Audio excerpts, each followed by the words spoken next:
अस्सलामु अलैकुम दोस्तों। अगर आप मेरे चैनल पर नए आए हैं तो सब्सक्राइब किया करें, साथ में जो बेल के आइकन पर क्लिक किया करें।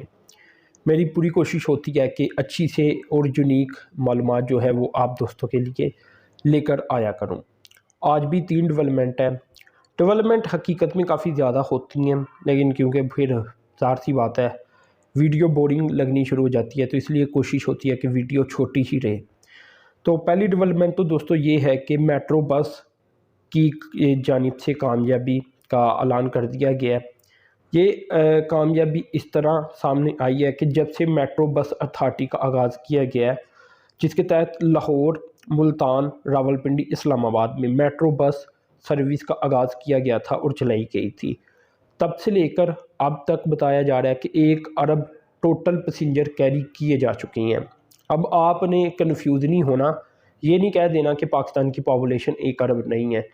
तो मैं बात कर रहा हूँ डेली और फिर एनुअली, मंथली के बाद एनुअली, यानी रोज़ाना बेसिस के ऊपर जो लोग ट्रैवल कर रहे हैं सबको काउंट करके आज तक जितने लोगों ने ट्रैवल किया है, तो ये टोटल इतने पैसेंजर बनती हैं, जो कि अब ज़ाहिर सी बात है क्रॉस हो चुके हैं। ये कुछ दिन पहले की रिपोर्ट थी। तो अच्छी डेवलपमेंट है, ये बड़ा कामयाब मंसूबा नज़र आ रहा है जो बस सर्विस का मंसूबा है। अब रावलपिंडी इस्लामाबाद में तो ये भी पता चला कि 1.5 लाख 1,50,000 या इससे ज़ायद जो पैसेंजर हैं वो डेली सर्व किए जा रही हैं, कैरी किए जा रही हैं। तो अब मज़ीद जो फीडर रूट है उनका भी इजाफा किया जाने लगा है रावलपिंडी और इस्लामाबाद में। बाकी लाहौर में भी एक नया प्रोजेक्ट सामने आने जा रहा है जो कि शायद ग्रीन प्रोजेक्ट होगा, जो कि बसेस के ऊपर ही मुश्तमिल होगा और वो चलाई जाएंगी बसेस। तो बसेस का ये जो प्रोजेक्ट है, मेट्रो लेकर आए थे बसेस की, ये हर जगह होनी चाहिए, हर एक शहर के अंदर होनी चाहिए। ये बुनियादी ज़रूरत है ट्रांसपोर्टेशन की, एक बड़े बड़े प्रोजेक्ट की तरफ जाने की बजाय, क्योंकि बड़े प्रोजेक्ट अभी पाकिस्तान में ज़्यादा फिजिबल नहीं है। ज़्यादा से ज़्यादा कराची के लिए फिजिबल हो सकते थे या लाहौर के लिए। तो लाहौर में मौजूद है मेट्रो ट्रेन और कराची में बननी चाहिए, ठीक है। तो इसके अलावा बाकी शहरों में ये फिजिबल नहीं रहेगा, तो पाकिस्तान को बसेस की तरफ जाना चाहिए और ज़्यादा से ज़्यादा जो फीडर रूट है वहाँ बसेस चलानी चाहिए।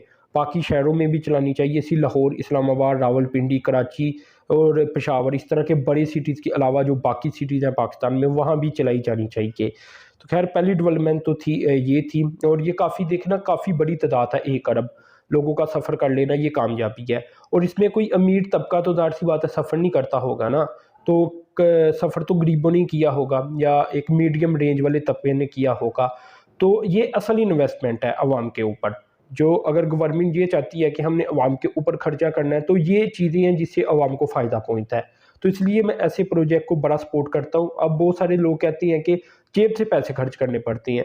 भाई जो इंडस्ट्रियलिस्ट हैं उन्हें कई कई चीज़ों की एग्जेम्पशन दी जाती है, उनके पास अरबों रुपया पड़ा रहता है, ठीक है ना। अगर उन्हें समझ आती है कि हमारा अरबों रुपया खरबों में बदलेगा तो वो इन्वेस्टमेंट करती हैं, वरना नहीं करते, ठीक है।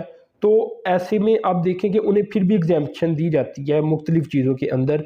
लेकिन जो गरीब आवाम है, अगर उनके लिए एक बस का प्रोजेक्ट बन जाए तो बहुत सारे लोग शोर करना शुरू कर देते हैं। जो यकीनन अमीर लोग होंगे कि भाई क्यों दी जा रही है सब्सिडी, गरीबों को सब्सिडी नहीं देनी तो किसे देनी है। तो ये अच्छा प्रोजेक्ट था। तो खैर दोस्तों, अब दूसरी डेवलपमेंट ये है कि $200 मिलियन अमेरिका की जानिब से पाकिस्तान के लिए रखे गए हैं, और ये रखे गए हैं जेंडर इक्वालिटी और डेमोक्रेसी के लिए। अब ये काफ़ी बड़ी रकम है। तो यहाँ 2 चीज़ें सामने आती हैं कि एक नया जुमसना कहा जा सकता है कि पाकिस्तान में गवर्नमेंट तब्दील हुई तो इसलिए अमेरिका ने पैसे बढ़ा दिए पाकिस्तान के, ऐसा भी सामने आ सकती हैं चीज़ें। क्योंकि रीज़न इसका यही है कि पहले 2020 में देखा जाए तो 10 मिलियन ये जेंडर इक्वालिटी के लिए इन्होंने रखे थे और $15 मिलियन डेमोक्रेसी के लिए पाकिस्तान में रखे थे। तो अब ये रकम टोटल $25 मिलियन से बढ़ाकर $200 मिलियन कर दी गई है, जो कि गालबन 10 टाइम नहीं 20 टाइम ज़्यादा है।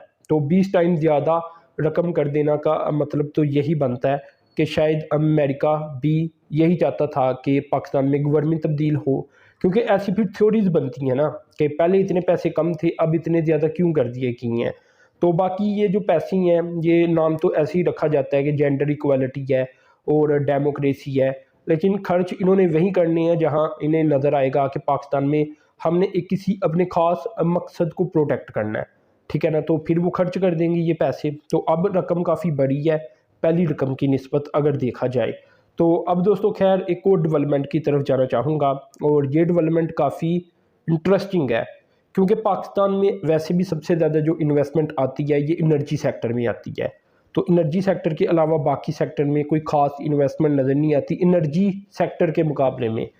تو پتہ یہ چلا ہے کہ 2030 تک پاکستان کو 62 سے 155 ارب ڈالر اس سیکٹر میں چاہیے ہوں گے۔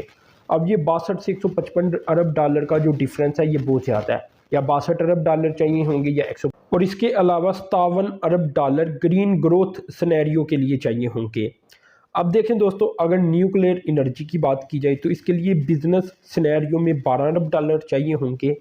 گورنمنٹ کی جو کمٹمنٹ ہے اس کے لحاظ سے 21 ارب ڈالر چاہیے ہوں گے۔ اگر گرین گروتھ کو دیکھا جائے کہ پاکستان گرین انرجی پیدا کرے، ٹھیک ہے نا، ماحول کے اوپر اثر کم ہو، تو 31 ارب ڈالر پاکستان کو چاہیے ہوں گے۔